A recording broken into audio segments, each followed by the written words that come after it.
નમસ્કાર મિત્રો, સ્વાગત છે તમારું માર્કેટ બુલેટિનમાં।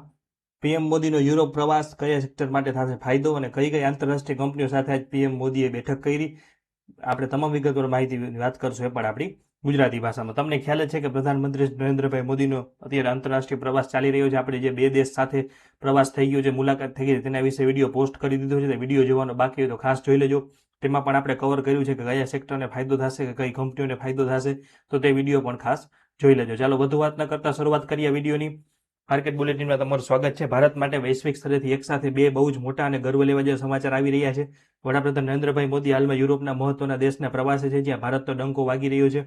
મુત્સદ્દેગીરી એટલે કે ડિપ્લોમેસી ક્ષેત્રે સૌથી મોટી બ્રેકિંગ ન્યૂઝ એ છે કે નોર્વે દેશે પીએમ મોદીને પોતાના દેશનું સર્વોચ્ચ સન્માન grand cross of the royal Norwegian order of merit આપ્યું છે, એનાયત કર્યું છે। નોર્વેના રાજા કિંગ હેરાલ્ડ પંચમ દ્વારા આપવામાં આવેલો એવોર્ડ પીએમ મોદી માટે 32મો આંતરરાષ્ટ્રીય સર્વોચ્ચ સન્માન છે। આ સિવાય સ્વીડન દેશે પણ પીએમ મોદીને તેમનો સર્વોચ્ચ award royal order of polar star આપ્યો છે।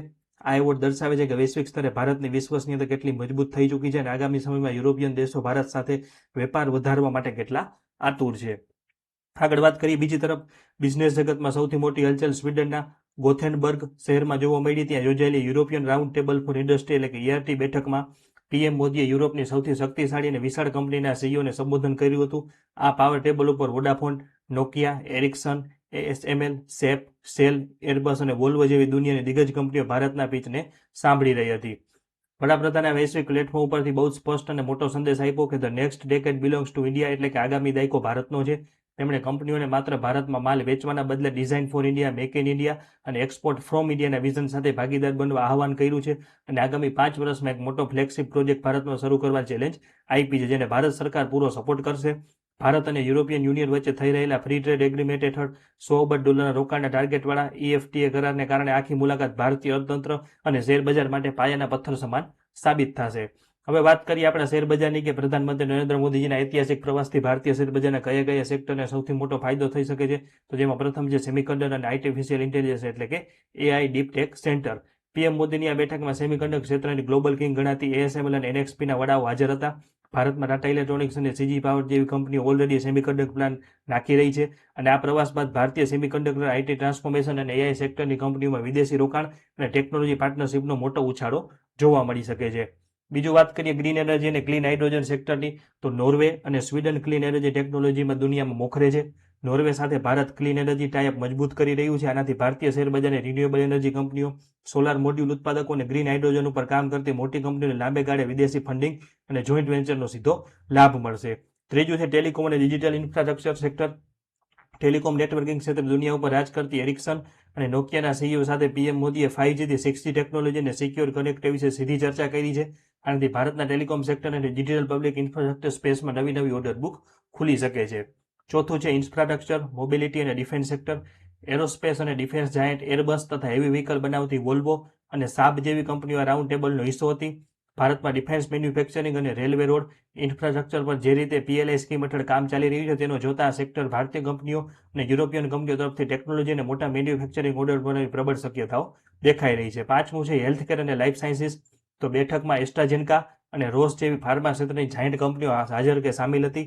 ભારત ઓલરેડી દુનિયાની ફાર્મસી ગણાય છે, જ્યારે યુરોપ સાથે આ સેક્ટરમાં રિસર્ચ અને ડેવલપમેન્ટ અને એડવાન્સ હેલ્થકેર ઇનોવેશન વધવાથી ભારતીય ફાર્મા અને ડાયગ્નોસ્ટિક્સ કંપનીઓને ગ્રોથની નવી પાંખો મળી શકે છે।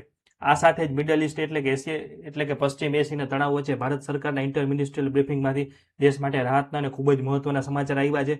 યુદ્ધની સ્થિતિ હોવા છતાં દેશમાં ખાતરનો સ્ટોક એકદમ મજબૂત છે અને તેના ભાવ MRPમાં કોઈ વધારો કરવામાં નથી આવ્યો। એટલું જ નહીં, સ્ટેટ ઓફ હોર્મુઝના જોખમી રૂટમાંથી ભારતે મે અને જૂન મહિનામાં 13.5 લાખ મેટ્રિક ટન DAP અને 7 લાખ મેટ્રિક ટન NPK ખાતર સુરક્ષિત રીતે ભારતીય બંદર સુધી પહોંચાડી દીધું છે। આ સિવાય દેશમાં ઓનલાઈન LPG સિલિન્ડર બુકિંગ 99% સુધી પહોંચી ગયું છે અને માત્ર 4 દિવસમાં 1.90 લાખ નાના સિલિન્ડર વેચાયા છે, જ્યારે માર્ચ 2026થી અત્યાર સુધીમાં 7.37 લાખથી વધુ ઘરોમાં PNG કનેક્શન ગેસિફાઈડ કરવામાં આવ્યા છે। વિદેશ મંત્રાલયે ગલ્ફ દેશોમાં ફસાયેલા 3217થી વધુ ભારતીય નાવિકોને સુરક્ષિત રીતે વતન પરત લાવવા મોટી સફળતા મેળવી છે।